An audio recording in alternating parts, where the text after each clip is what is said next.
Ses yeux étaient comme une flamme de feu. Une flamme de feu peut éclairer les choses. Les yeux du Seigneur sont comme une flamme de feu. Il peut sonder les reins et les cœurs des hommes. Apocalypse 2, 23. Rien ne peut lui être caché. Si ses yeux voient quelque chose qui s'oppose à sa volonté, il le jugera et le condamnera. Il est lumière, et il est lumière. Il est lumière, et il est lui-même l'illumination. Il met en évidence nos péchés afin que le juste demeure pur et que le méchant aille à la perdition.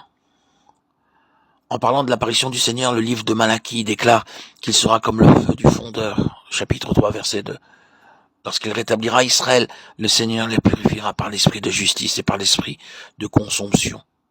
Lorsque nous serons confrontés au jugement du Seigneur, il se servira du feu pour éprouver l'œuvre de chaque homme, car le jour la fera connaître, parce qu'elle se révélera dans le feu éprouvera ce qu'est l'œuvre de chacun. 1 Corinthiens 3, 13. C'est pourquoi ne jugez rien avant le temps, jusqu'à ce que vienne le Seigneur, qui mettra en lumière ce qui est caché dans les ténèbres, et qui manifestera les desseins des cœurs. Alors chacun recevra de Dieu la louange qui lui sera due. 1 Corinthiens 4, 5.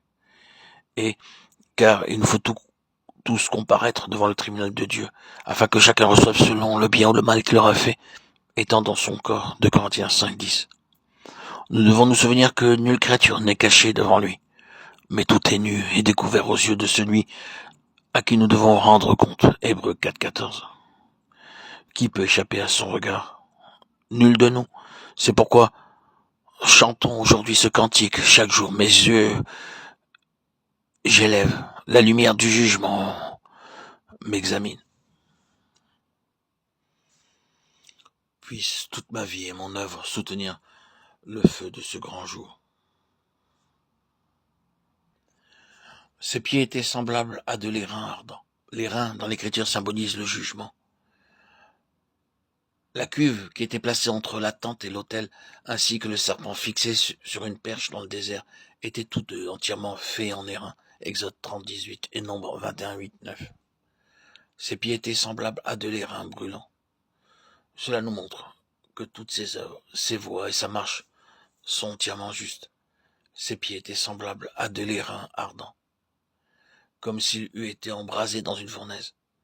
Quand l'airain est affiné dans une fournaise, il devient étrangement blanc. Combien purs et forts sont les pieds du Seigneur. Tout ce que condamne ses yeux pénétrants, ses pieds puissants le foulent. Il jugera tout ce que ses yeux reconnaîtront coupable. Ses œuvres sont pures, tandis qu'il marche de manière si sainte au milieu de ses églises. Combien nombreuses sont les choses qu'il devra condamner.